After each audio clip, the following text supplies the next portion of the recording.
Good afternoon, good evening, welcome back.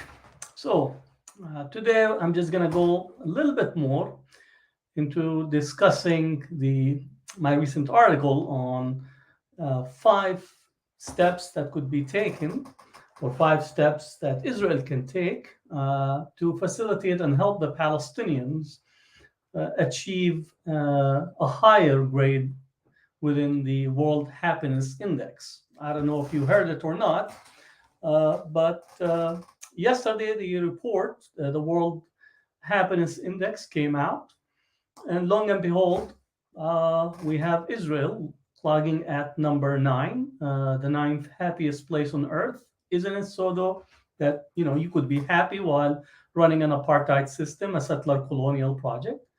While Palestinians seems to have a happiness deficiency syndrome, according to this report, and therefore they're actually coming at 122nd spot on this report. So I just wanted to get a little bit more nuanced discussions and highlighting some of the point. The criteria, again, it's a criteria that is subjective rather than being objective. How these criteria are put together in order to arrive at this, grading of the happiest versus non-happiest is looking at the GDP, gross domestic product, looking at the healthcare, health services that relates to life expectancy, social support relative to the national average of binary responses, and so on, in terms of social support network. The kicker, number 4, freedom to make life choices, perception of corruption, and then generosity, and in essence, how you actually, contribute to the society in general. In here, one was, again, I was a little bit surprised that they included the Palestinian territories. They included a number of other times. This is not the first report. This is a report that has been, I think this is the fourth installment of it that comes out. They included the Palestinian territories, but in here, the implication that the Palestinian territories are treated as if they are an independent state with sovereignty, enjoying all of the different criterias and measures that are there. And then the fact that Israel is also measured without looking at the population, which is the Palestinian population, both in the West Bank and the Gaza Strip, that should be included as part of their happiness index. So how do you really look at the Palestinians relative to this World Happiness Index, where the criteria that are being measured are really challenging for the Palestinians? So I actually wanted to say that looking at 5 easy steps in order to improve Palestinians' happiness index, to move them from number 122 to number 9, and possibly actually maybe become the leading country in the world, number 1, which is Finland right now, rather than being in the 122nd spot. And in essence, in here, we could say that Israel is having all the happiness to themselves in an apartheid system, which is the essence of apartheid, rather than sharing happiness and sending some, startup kits for Palestinians down from the settlements, or sending some teams of happiness from, the coasts and the towns and cities, or possibly, call on all of their startup buddies here in the Silicon Valley or the United States, and maybe AIPAC can lobby the Congress, seeing that Palestinians who are living there, right there, that are living in the same land, are not having a happy day at all. Maybe if we have, Mr. Rogers, maybe he would also help us in getting the Palestinians to be happy. So what can be done in order to actually improve this phenomena, which is the happiness? And I have, again, few things that could be immediately put into practice. One, I think, which should not be difficult, is actually give the Palestinians freedom. Israelis celebrate that they have the freedom to do in life as they choose, including sitting on top of the Palestinians. They have the freedom to do everything, including stealing Palestinian lands. They have the freedom to do everything, including actually stealing Palestinian water and then selling the Palestinian water to the Palestinians at exorbitant prices. So freedom will actually go a long way of getting the Palestinians to be happier, since the absence of freedom is at the core of the lack of happiness in this index. Palestinians actually were taken aback seeing Israelis are demonstrating and in the streets in solidarity with Ukraine against and opposing the Russian invasion of the Ukraine and the displacement of the Ukrainian population, and not at once even coming or dawning at them that they're actually doing the same almost on a daily basis. You don't need to go to Kiev to understand what is taking place in the Ukraine. Just go to Sheikh Jarrah, go to Al-Naqab, go to across the West Bank. If Kiev is being besieged, just go and look at the siege in Gaza that has been going on since 2007 without any stop whatsoever. So freedom to live, freedom to move, freedom to build a house, freedom to pray in Al-Aqsa Mosque or the Church of the Holy Sepulchre, freedom to taste pure water rather than the polluted water that is coming in, that is being polluted by the settlements that are taking all these hilltops. So Palestinians' happiness and lack of basic human respect in their own land is leading them to be, in essence, having a lack of happiness to their circumstances. So Israel and the World Happiness Index, maybe you could call on the Palestinians to exercise the basic freedoms that are enjoyed by so many. Secondly, just very important, we Palestinians actually call for call and use the word justice often because justice has been missing. Justice has been on hiatus from 1917 when the British came to Palestine all the way today.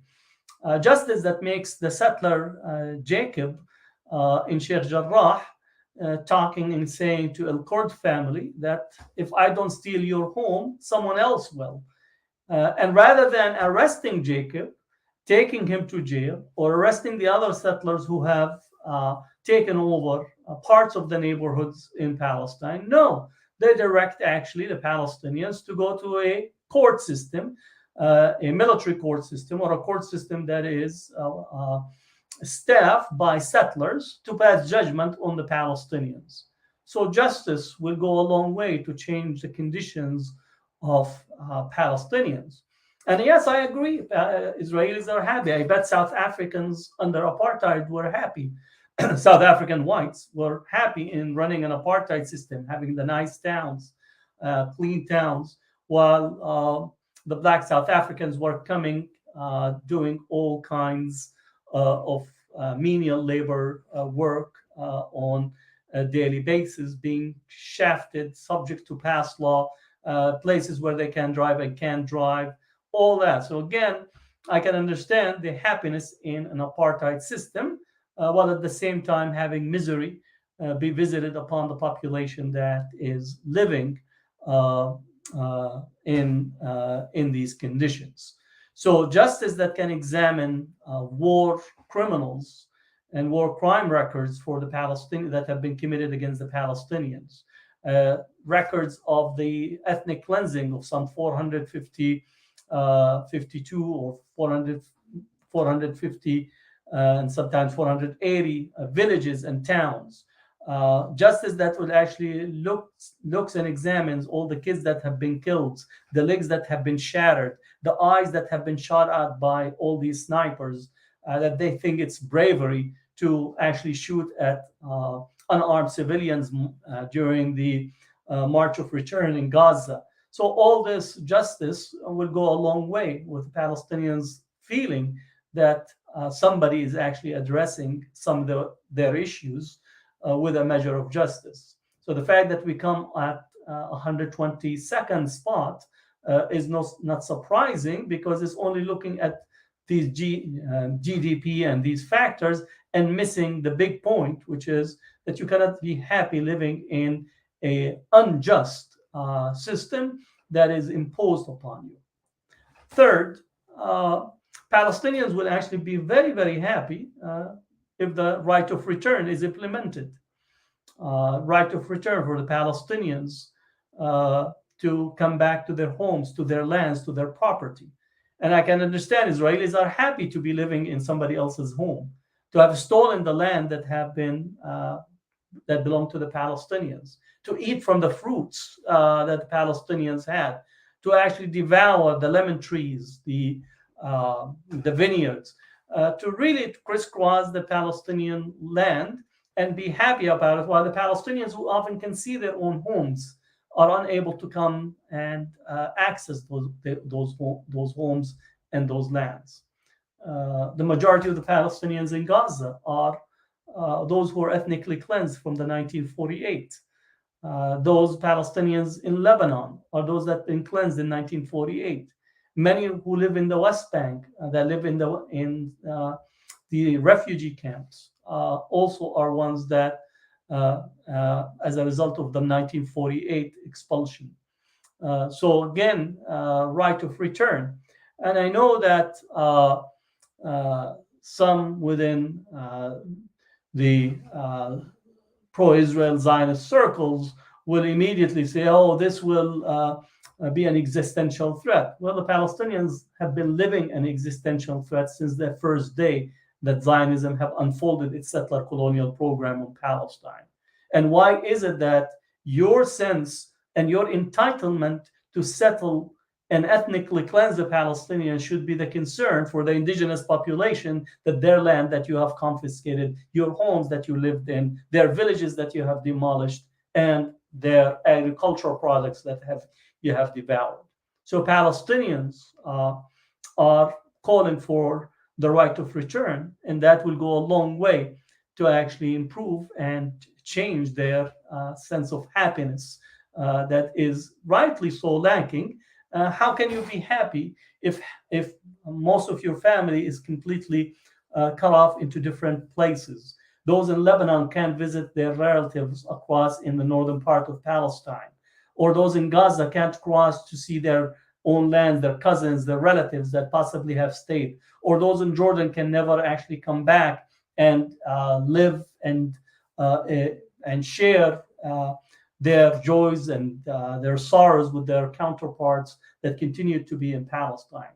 And you can't be happy if every time that you have to move from right to left, you have to face a checkpoint, an Israeli checkpoint. You have to be searched. You have to be surveilled 24/7. So happiness, again, is in short supply when the reality that you are facing is the reality of settler colonialism that is dressed up in an apartheid system supported by the world powers, including increasingly some of the Arab regimes that are more concerned about their own seats of power rather than confronting and actually speaking truth to power.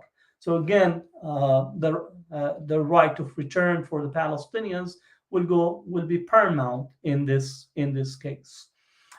Fourth, which is actually very significant and has to be addressed, Palestinians will actually be joyous, and they might go into cloud nine of happiness if all the collective punishment measures are brought to an end. And Israelis, again, are apt, and their spokespeople in here, their smart Alex, complain about the Palestinians, this and that. The Palestinians are the problem, and so on. And I know it's a little bit difficult. I know you would rather for the indigenous population just move out of the way. You would rather for them just to completely be transferred, ethnically cleansed. And you blame Ben Gurion, as Benny Morris said, that he didn't do the job.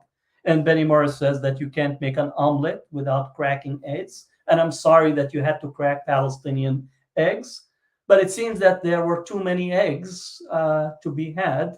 And you wish that you have accomplished what the Americans have done for the indigenous population here in the United States. But let me tell you, the indigenous population is coming back and still around, and they'll continue to demand their rights. So, ending collective punishment, ending house demolition, ending random and constant arrest and violence directed at the Palestinians, ending the assault that takes place in the middle of the night, ending the cutting of trees, Palestinian trees, ending the closure of roads, of towns, ending every aspect that is curtailing to the Palestinian life on a daily basis. Releasing the political prisoners that are held for no other reason than first being Palestinians and second demanding their universal human rights that are guaranteed to them, not a privilege to be granted to them based on the gun of an 18 or a 20-year-old soldier that migrated from America or Ukraine itself to impose their will on the indigenous Palestinian population. So collective punishment, ending collective punishment in all its form, ending the collective punishment that bombs Gaza on a daily basis, ending that collective punishment that holds almost 2 million people in an open air prison called Gaza. And again, not to leave things, because I know the Israelis say, well, it's your Palestinians, and then they're going to use the T word, the terrorism, or again, that the Palestinians are the cause of all this. I recommend for you that Zionism did not come into Palestine with flowers, did not come to Palestine bearing gifts. It came mounted on a machine gun, shooting people. It came in bombing cafes. It came in bombing the King David Hotel. It came in an exclusionary structure prohibiting the hiring of Arab labor.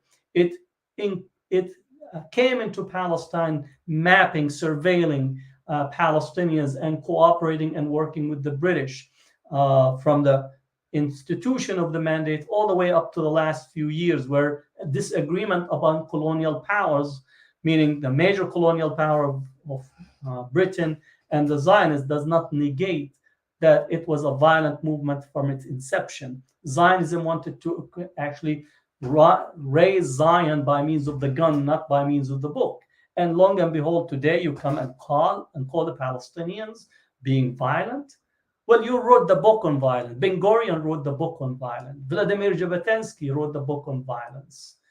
Ishaq Shamir wrote the book on violence. Rabin, the one that ethnically cleansed the lead and Ramle, wrote the book on violence. And Sharon and Diane, and you could take the whole lot of them, all have suckled and sharpened their teeth on violence, on massacres of Palestinians, on unmarked grave, on shooting before actually considering the ethical and moral questions. Now, it's easy to point at Palestinians this and Palestinian that, and I know sometimes around here in the US and in some halls of Congress, it's entertainment that might tickle your feet, so you'll be more happy to clock at number 9. And I know some of your PR people are going to go around and say, look at us, we are so happy. I'm so happy in an apartheid structure. And you're going to make it that this is the exceptionalism, like unto the nation, that Israel is so happy. How is it that people can accuse us of being an apartheid state? We are so happy. How can you accuse us of being violent to the Palestinians? Can't you see they're just such a violent people? We're just dealing with a culture of violence, aka clash of civilization, thesis of Bernard Lewis, Orientalist par excellence, made famous by Huntington, another racist framing based on Orientalist binary of who's the civilized and uncivilized. So you're going to see it in the next few days, all these public relations, glossy statements, and so on sent out to celebrate how happy Israel they are. They're so happy they're shouting on the internet, on social media, on Twitter about their happiness. Very odd and contradictory too, right? They're so happy that they need to shout on the Palestinian faces, "Can't you see? I am so happy, and you're not recognizing my happiness. Therefore, you're being racist toward me." Again, this is what you call the contradictions that we are facing, and we continue to see. The fifth item, which is again is a much more of a cultural issue, is actually Palestinians will be really, really, really, really happy if you stop saying hummus is an Israeli food, falafel is an Israeli food, مسخن is an Israeli food, kunafa is an Israeli food. This is called cultural appropriation. Right? If you don't know it, Google it. It's very easy. If you don't know it, pick a book, talk about cultural appropriation. And sorry, the notion that you're indigenous to Palestine because you came 2,000 years ago, again, that's your own, what you call theoretical framing, that you're indigenous because you came 2,000 years ago and therefore you found some hummus and falafel and kunafa in the street and therefore it's yours. That's just like an absurdity that doesn't even qualify to be in the same structure in any type of argument to be made. But it's a state that is it's engaging in cultural appropriation, but more importantly, it is actually engaging in cultural genocide. Now, I'm not saying that if Israelis wanted to enjoy hummus, you could say, here's a Palestinian hummus, here's a Palestinian falafel dish, here's a Palestinian sakhan from Jenin, and here's the kunafa, Nabilsi kunafa, Palestinian Nabilsi kunafa. And you could say some of the people who are making it live in Israel. But I know you're not able to do so because to say Palestinian hummus, Palestinian falafel, Palestinian kunafa, Palestinian dawali, Palestinian maftool, any of these implies that there is an existence of a people called Palestinians. And I know you cannot pronounce this because, again, some of your logic says, well, there's no such thing as Palestinians and there's no such thing as Palestine. The Romans came and gave the name Palestine to this land. Again, I recommend that you stop reading your own propaganda because one of the worst things of knowledge is that you put out propaganda and you believe it and you begin to actually send it out thinking that is actually historically accurate and valid. So practice it. Say Palestine. Say Palestinian hummus, Palestinian kunafa, Palestinian falafel, and Palestinian sakhan. And if you enjoy it, it helps you in your diet program, that's fine. I'm not going to be unhappy. But in essence, it is a form of cultural genocide that is taking place. And a genocide of the Palestinians. You don't need to eliminate a whole people. Eliminating any aspect of their culture or seeking to eliminate their culture is part of genocide. You should read it because, again, the Convention on Genocide came as a result of the circumstances and events of the Second World War and of all communities that should actually be cognizant of what the impact of actions that leads to genocide. It should be those who should be versed in the material in the Convention of Genocide. So this actually is an area that appropriating Palestinian culture, Palestinian food, Palestinian clothing, and trying to stamp it and say this is Israeli, does get the Palestinians to be a little bit unhappy. And the fact that you stole all of these items and you are happy about it is a contradiction in itself. So I just wanted to give these comments about these 5 steps. I could add, almost 10 more, but in general, the Palestinians being at rank 122nd in the world is not surprising. And I think one item that we could just contextualize is that also don't come around and say, well, you have your own Palestinian leadership that caused this. Our leadership is hired by you, right? You selected the leadership. You pay their salaries with the United States, and you facilitate and train their security forces in the West Bank, also with U.S. and Jordanian supervision of it. So don't blame us of those whom you selected and coordinate your security. They were brought in to secure the settlements, settlers, and the occupation. So if you think that they're corrupt, and we do agree with you on this, then don't pay their salaries. Don't actually hire them. Stop your security coordinations, because again, you're a happy people. You're supposedly uncorrupt, not corrupt. So why is it that you actually work with a corrupt Palestinian authority, that you pay and facilitate all these dealings with them? You coordinated with them, with their security forces, whom to arrest in the West Bank. And then when this study comes to look at corruption, he said, "Oh, you see, these are corrupt Palestinian leaders." Again, what an absurdity! So if you really don't like the Palestinian Authority, which we don't as Palestinians, again, you know for a fact that all of the funding comes to it are coming through the Israeli financial system. You know who is getting paid and who is not, and you know that infrastructure very clearly. So might as well, if you think we don't rank high in the corruption criteria, well, you're the boss. So if you're the boss on the colonial infrastructure and the colonial topography, and you actually are the startup country in the world where you have all kinds of surveillance system, you have the Pegasus system, person's lunch menu before possibly they or their own family know what they're going to eat for their menu.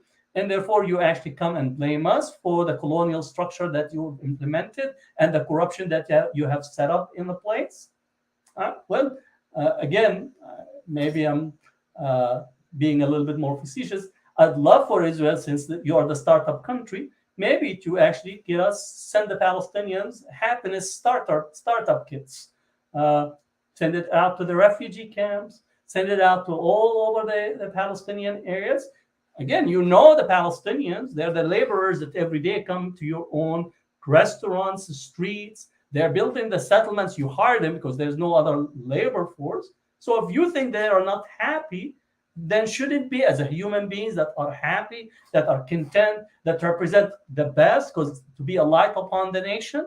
Well, here's Palestinians. They're your own laborers. Maybe you should give them a happiness startup kit. Maybe you should see if you could tickle them, not with the electric shock that you use for torture, but tickle them and see if they're happy. Give them maybe a play, a happiness that could actually be manifested. Maybe you should remove these checkpoints, remove all this infrastructure that is actually taking the oxygen out of the Palestinian daily life. So lastly, I know you're going to get upset, but you're so happy. You have what you call an abundance of happiness. I'm going to assure you that Palestine will be free. And Palestinians are not what the criteria that are used point to a sense of unhappiness. Let me tell you, we are so happy as a people. We are so actually filled with humor and joke about your own occupation that you are so enamored with it. But you just, don't realize that everybody knows, Palestinians at least, everybody knows that the emperor has no clothes. Israel, as a settler colonial apartheid state, has no clothes. You could be happy and laugh and think that everybody is seeing that you have what you call this status and this distinguishment, but break it to you, the emperor has no clothes. Palestine will be free sooner than later, and we will be still enjoying ourselves with having hummus, falafel, and kunafa. So thank you for all those who join us, and stay happy, stay positive, and we'll meet in Palestine sooner than later when it is free. Assalamu alaikum.